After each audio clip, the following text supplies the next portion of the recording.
What is going on, guys? Welcome back to the channel. We are here going into week 4 of the PBA Tour season here at the PBA Pete Weber, Missouri Classic held in Springfield, Missouri.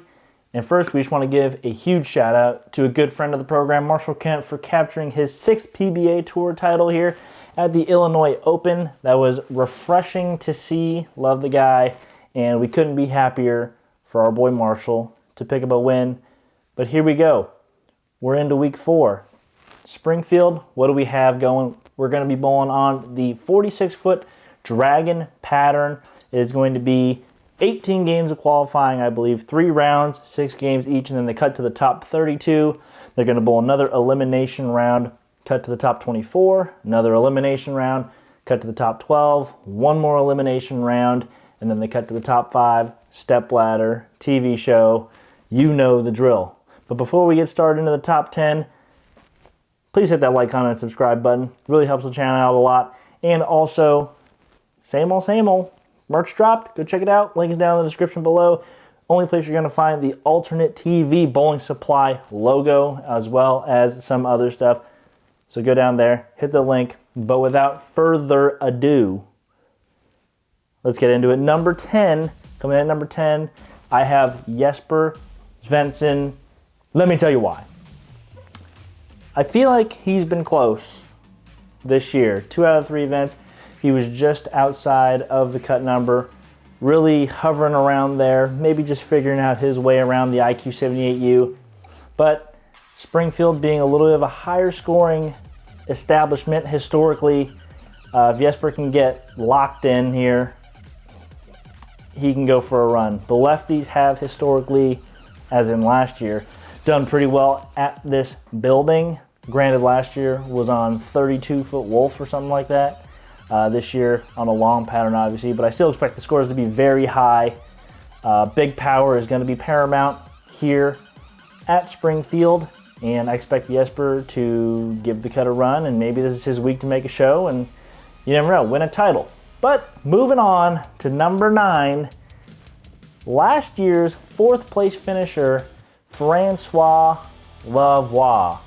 And let me tell you why. Yes, maybe not bowling his best this season thus far. Maybe going through some things, trying to transform his game. But the one thing I have seen is I've seen Frankie bowl this building 3 times. He's probably bowled there more, but the 3 times that I've bowled there the same time he has a first place, and a 4th place last year. And no matter how you're throwing the ball or no matter what's going on, I feel like if you're going into a building that you have historically struck a bunch in, no matter what the pattern has been, he's probably going to do pretty well. So that's the pretty much only reason why I've got Frankie in the top 10 at number 9. Last year, 4th place at this event. I did say power is probably going to be paramount, but you know, when you match up to a building, you match up to a building. I'm giving Frankie that benefit of the doubt. Frankie at number 9, but moving on one more spot to number 8. Give me the former hometown kid, Kevin Williams, last year's 2nd place finisher. Didn't bowl too well last week, didn't bowl too well at the US Open, but big momentum guy. He's a big, hometown dog kind of guy. He's going to have his friends out watching him. Last year, you could see he really rode that momentum of being the hometown guy, picking up the first seed there and then losing in the title match eventually. But even though he hasn't really shown too much form the last couple of weeks, I expect him to really ride on the fact that he's the hometown guy. 45 feet, or 46 feet, sorry, long pattern, and he also won his only title on Shark, which is also a long pattern, so obviously he's very comfortable. He's going to know every pair in the house, what everything does. He just has that advantage. I expect him to use it well like he did last year. Kevin Williams, going to bowl well. But here we go, moving on one more spot to number 7, last week's champion, the Illinois Open champion, Marshall Kent. Watching the TV show really showed me a lot. Also, his ability to take the number 1 seed, really erupting in that last round of qualifying. I think we're seeing the resurgence of Marshall here, which is really nice to see. Obviously, one of the most physically talented bowlers, looking like he's starting to put the mentals together. He's also bowled well earlier this year, which is also good to see, and a reason why he's making his first appearance here in these power rankings. 46 feet, again, power is paramount. I expect Marshall to be launching that ball down there, giving it the good old beans at the bottom, making those pins dance. Marshall Kent, number 7. But at number 6, we're going with Kyle Troop. Now, historically, as in this season, hasn't fared too well in the higher scoring affairs, which again, I expect this week to be. But you can just never rule a guy like that out. Our US Open champion for this year. He can get into a groove, find a spot, start striking at will. You just never know when it's going to happen. And this week could be his week. Who knows? But Kyle Troop, can't rule him out. He's in at number 6. Moving on to number 5, I'm going with our very own Christopher Vi. Couple weeks, maybe not his best. Last week bowled all right, made match play, lost in the round of 16. US Open, not too good. But 5th place last year here at this event in this building. Another guy that can strike in bunches, obviously, and when the scores are going to be high, you got to throw a bunch. So I expect Chris to bowl pretty well. He likes these longer formats where pins just matter. He's going to pick up a bunch. And like I said, he could throw them in spurts. He'll just throw an 800 at you out of nowhere. So the longer he gets to get comfortable, he's going to be good.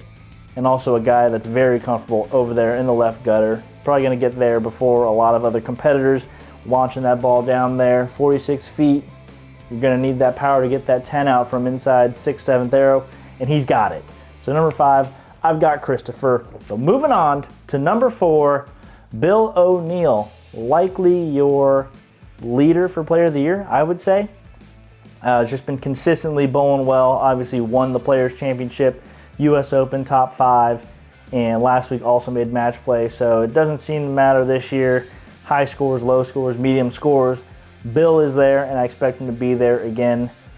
Looking like he is the Bill of old, or perhaps he's the Bill of new. Perhaps this is the new best version of Bill ONeal that we're seeing, and it's really good to see. You know, obviously not a big power player, but using what skills he has to his advantage, to his maximum, and expect him to bowl well again this year. Bowled pretty well in Springfield last year, made match play. But yeah, that's Bill ONeal at number 4. Number 3, we've got the defending champion, Sam Kee. I know what you might be saying. Didn't bowl his best last week. How does he move up that many spots? Let me tell you, it's pretty much all the points that I've gone over so far through these first 7 players. Big power, high scores. Sam seems to do pretty well when the scores are high. He can strike in bunches as well. He'll throw a 10-bagger out there with no warning. So 46 feet, he's also good at getting in there and throwing it halfway down the lane and getting those corners out. And also to mention, he's the reigning champion here in Springfield. Has that extra level of comfort there. So I'm not saying he's going to win, but I expect him to bowl well. All right? Let's go. Top 2, number 2. I'm leaving EJ at number 2 for no real particular reason. These top 2 are getting a little redundant for me to talk about. Again, like I say in every video, 1A, 1B, Anthony and EJ. Neither one of them is really standing out to me more than the other. EJ, I guess, is coming off of back-to-back top 5 finishes, and Anthony's not, but EJ didn't bowl too well in Springfield last year, and I guess that's the reason why I'm putting him in second. I don't know, but EJ at number 2, I guess. Number 1, you can guess it, Simo, obviously.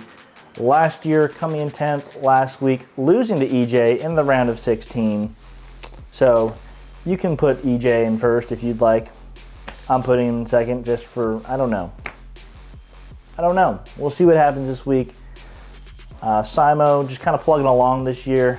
hasn't really been able to put his foot on the gas pedal yet, but in a format that just requires you to get pins, both EJ and Simo very good at these eliminator formats, just picking up pins when they need to, throwing the big games when they need to hop into the cut, or if they're way up there, getting all the pins that they can to really build that lead. These are formats that they live for, and I expect them to do pretty well. But we'll see how it all pans out. 46-foot Dragon here at the PBA Pete Weber Missouri Classic. And if you're wondering why Belmo's not in the top 10, you may have heard. If you're on social media, you may not have. If you haven't, Belmo is flying back to Australia for a wedding, but will be back the next week for the Indiana Classic, I believe is the next one. So that is the main reason why he's not in the top 10. I can't put you up there if you're not bowling. Simple as that. Hopefully that answers a lot of questions for you guys. But if you guys have anybody else who you think deserves to be in the top 10, please let me know down low in the comments and I will get at you. We can argue, we can do whatever you want. But anyways, guys, that is week 4 of the Power Rankings. Again, hit that like, comment, and subscribe button, and I will see you guys for week 5. Peace.